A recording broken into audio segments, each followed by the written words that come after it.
Sangat mengagumkan hasil yang kami peroleh dengan kaedah pembiakan Thailand ini yang digunakan pada pokok limau, pokok ara dan juga pada pokok avokado atau alpukat.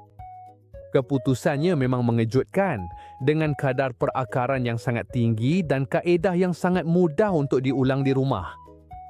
Kelebihan utama sistem ini ialah setiap tunas atau pucuk yang ada pada keratan, kita boleh menjadi tumbuhan baru yang benar-benar berdikari. Berbeza dengan kaedah tut udara yang hanya menghasilkan satu pokok, dengan kaedah ini anda boleh membiak tanaman anda secara besar-besaran hanya menggunakan satu batang dahan.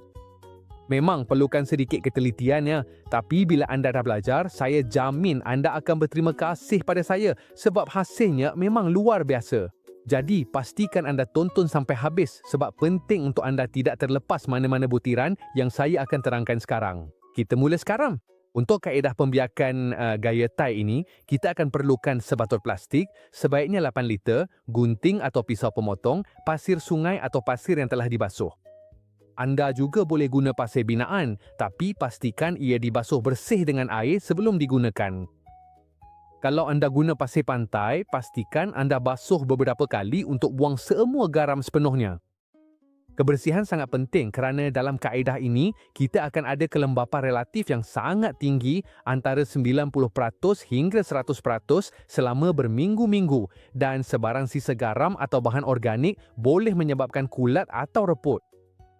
Kita juga perlukan 3 keratan, satu dari setiap spesies, satu keratan pokok limau, satu keratan pokok ara dan satu keratan pokok avokado atau pokok mentega sepanjang lebih kurang 10 hingga 15 cm dengan beberapa tunas yang kelihatan.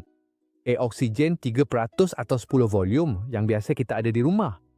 Serbuk kayu manis, penyembur dan secibis kapas walaupun ini adalah pilihan sahaja. Ini akan membantu saliran dan mengelakkan pasir daripada terkeluar. Sekarang kita ambil botol dan potong bahagian bawahnya, lebih kurang 5 cm tinggi. Dasar ni akan menjadi bekas utama kita. Di bahagian bawah, kita buat satu lubang saliran, kira-kira 2 cm dari dasar, supaya lebihan air boleh keluar dengan mudah.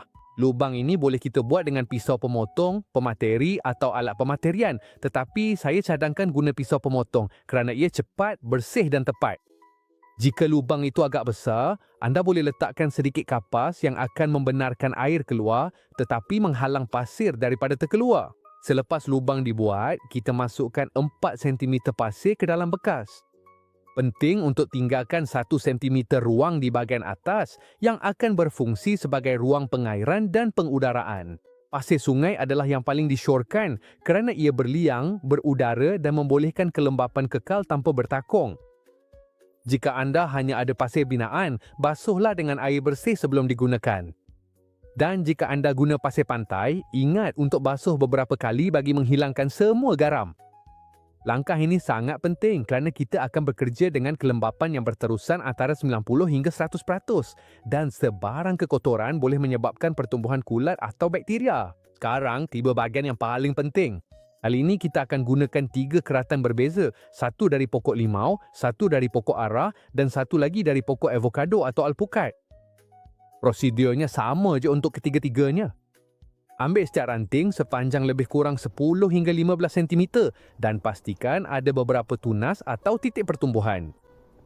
Pada salah satu sisi, kita buat potongan memanjang kira-kira setengah hingga 1 cm lebar, bergantung pada ketebalan keratan.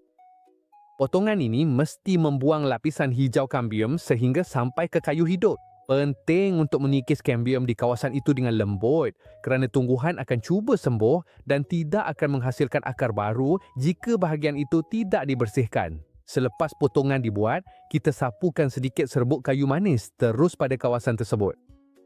Kayu manis bertindak sebagai fungisida semula jadi dan melindungi tisu semasa akar mula tumbuh. Sekarang kita letakkan keratan secara mendatar di atas pasir. Pastikan hanya bahagian yang dipotong bersentuhan terus dengan substrat. Kita hanya perlu pastikan bahagian yang dipotong sentiasa bersentuhan dengan kelembapan kerana bahagian itu sangat penting. Jika ia kering, keratan tidak akan berakar. adalah penting untuk sentiasa memastikan permukaan itu lembap, tetapi jangan berlebihan air. Sekarang kita akan sediakan air siraman.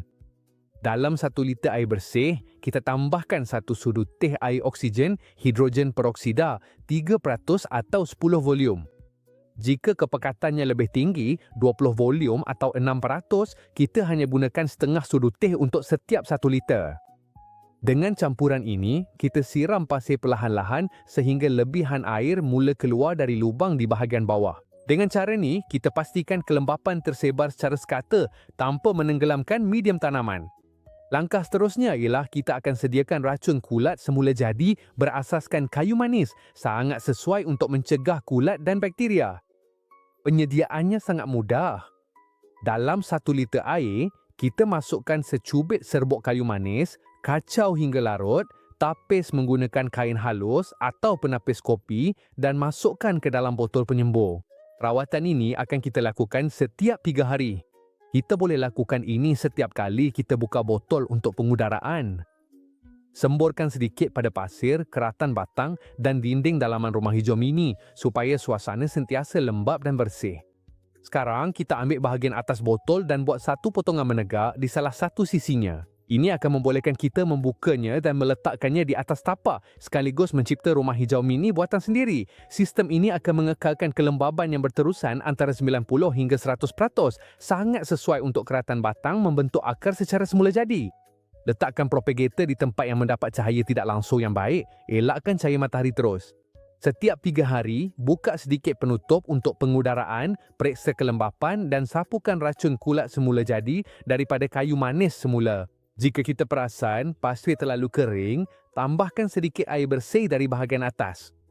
Dalam keadaan yang sesuai, suhu antara 20 hingga 28 darjah Celsius dan kelembapan tinggi, proses pembentukan atar boleh mengambil masa antara 4 hingga 6 minggu, bergantung kepada spesies. Pokok ara dan pokok limau biasanya berakar lebih awal. Pokok avokado mengambil masa sedikit lebih lama, tetapi semuanya memberi tindak balas yang sangat baik dengan kaedah ini.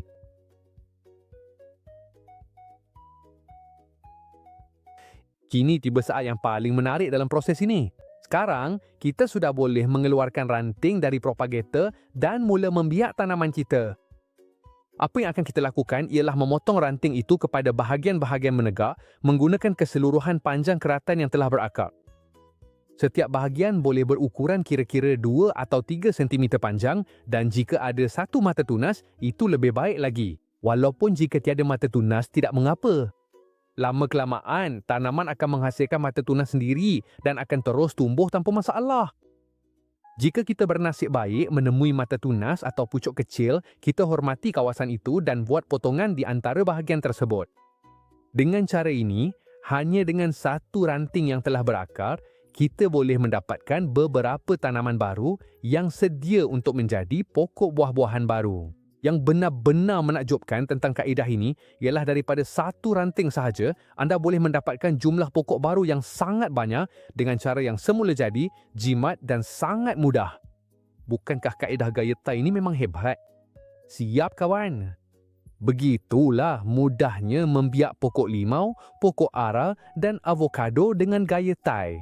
Kalau anda suka video ini, jangan lupa tekan like dan langgan saluran ini sebab akan ada lebih banyak lagi kaedah mudah dan terbukti untuk anda miliki taman yang penuh dengan kehidupan. Jumpa lagi di lain masa.